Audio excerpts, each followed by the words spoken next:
बाबा जी की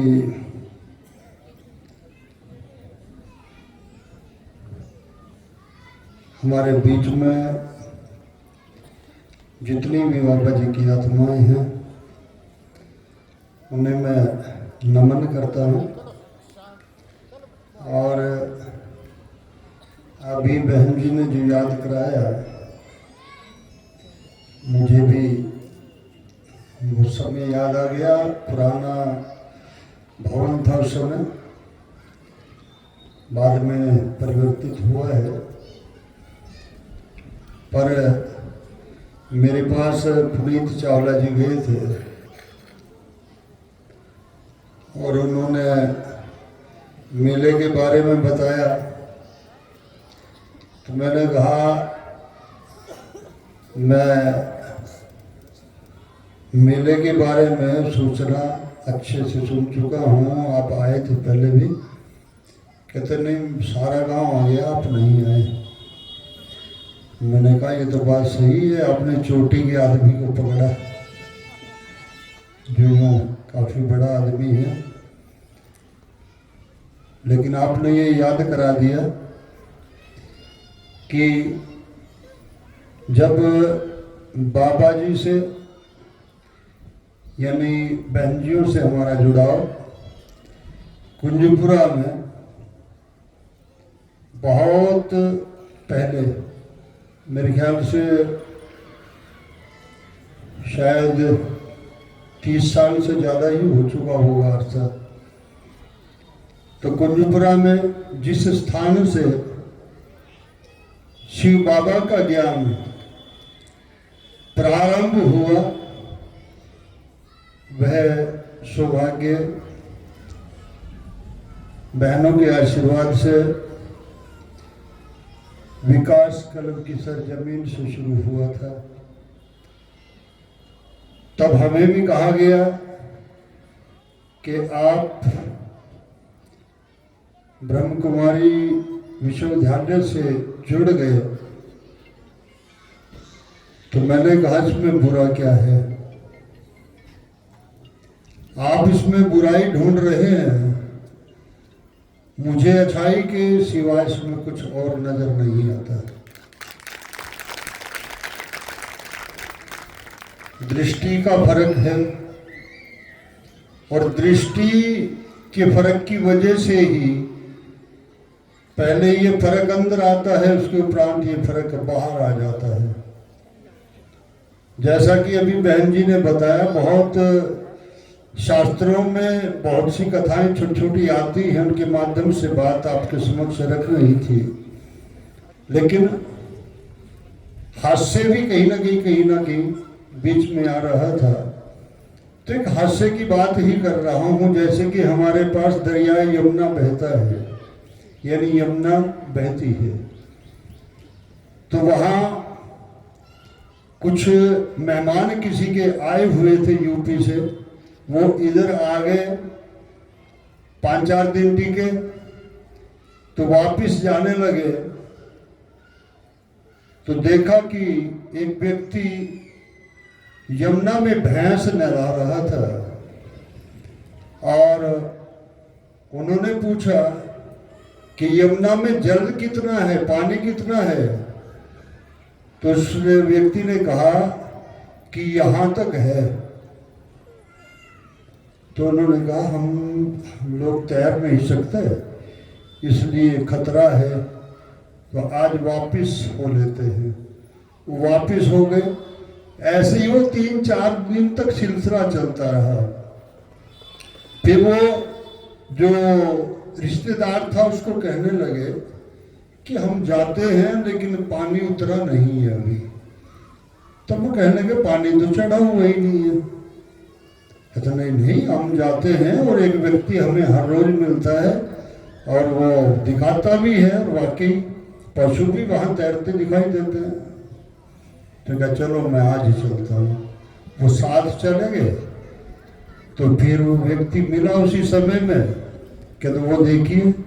उसने पूछा हाँ भाई कितना पानी है। उसने कहा ये देखो जी, यहाँ तक पानी आया हुआ है। कहते हाँ, यही व्यक्ति तो हमें मिलता था तब वो कहने लगा हकीकत ये है, ये भी सही है और आप भी सही है। लगा क्यों? कहते ये व्यक्ति तो बोना है, इसको तो पानी यहां तक आ ही रहा है। ये बोना है, पानी तो घुटने तक ही है।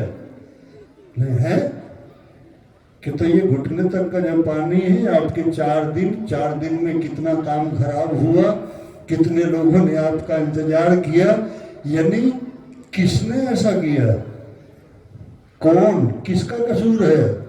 तो ऐसे ही पूरा संसार देख रहा है, दिख कुछ रहा है, हकीकत कुछ और होती है। तो हकीकत से परिचित कराने के लिए ब्रह्म कुमारी ईश्वरीय विश्वविद्यालय की आत्माएं, मैं कई बार कहता हूँ, वो हमें दिशा देने के लिए हमारे बीच में समय समय पर आते हैं। और कुंजपुरा का सौभाग्य है कि इन्हें यह जगह मिली, और यह जगह मिलने से आपको भी बहुत कुछ मिला। अगर इंसानियत का पाठ उस दृष्टिकोण से कहूं, अध्यात्म के दृष्टिकोण से कहूं, ईमानदारी से दृष्टिकोण से कहूं, तो कहीं ना कहीं जीवन में परिवर्तन देखने को मिलता ही है।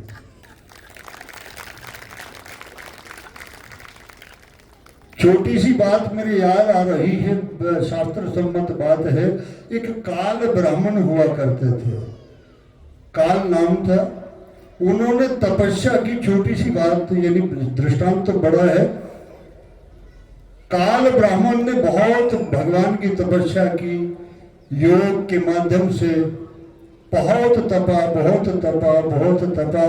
तपने के बाद सिंहासन, हमारे यहाँ इंद्र जी का हिलता है, सिंहासन हिल गया कि धरती के ऊपर कोई तपस्वी इतना तप रहा है, इतना तप रहा है। तो सबसे पहले खतरा किसको होता है? क्योंकि वैभव दुनिया भर का किनके पास है? इंद्र के पास है। अगर धरती के धरातल पे भी देखें, किसको खतरा होता है सबसे पहले? जबकि राज में बैठा होता है तो नीचे की हरकत हो रही है, अभी सावधानी बरतना चाहिए। तो कहने का मतलब वो नीचे आगे तपस्या के मार्ग से ही जो व्यक्ति इतनी ऊंचाई तक पहुंचता है, और फिर उसे लगता है कि भी कहीं ऐसा ना हो कि भी तेरी राजगद्दी चली जाए। वो आया, उसने तपस्या भंग करने के अनेकों अनेक उपाय किए, फिर तपस्या भंग नहीं हुई। तो फिर उन्होंने कहा कि मैं तुझे खत्म करा दूंगा, यानी तुझे मरवा दूंगा। तब वो हंसने लगे, कहने लगे, इंद्रदेव किसे मरवाएंगे आप? किसे? मैं डरने वालों में से नहीं हूं। आप सिर्फ मेरी देह को मार सकते हैं, आप सिर्फ और सिर्फ मेरी देह को मार सकते हैं। आप मेरी आत्मा का किंचित मात्र भी नुकसान नहीं कर सकते, क्योंकि आत्मिक धरातल पे हम सब एक हैं। आत्मिक धरातल पे जब हम उतरते हैं तो तब हमें वास्तविकता का ज्ञान, यानी आत्मा से परमात्मा का जो सफर है, उसका जो बिंदु है, वो यहीं से आरंभ होता है। तो ऐसा ही प्रयास हमारे बीच में हमारी बहनें कर रही हैं। ये कोई छोटा प्रयास नहीं है, बहुत बड़ा पुण्य का कार्य ये हमारे बीच में कर रही है। और जो वास्तविक ज्ञान है, सद्मार्ग है, उसकी तरफ ले जाने का, आपको संकल्पबद्ध करने का जो दिन रात ये आप सबको दिशा निर्देश दे रहे हैं, और जीवन क्या है, कैसे होना चाहिए, उस परिवर्तन के लिए इन्होंने जो यज्ञ रचा रखा है, उसे मैं हृदय से नमन करते हुए अपनी वाणी को विराम देता हूँ। ओम शांति, ओम शांति, ओम शांति।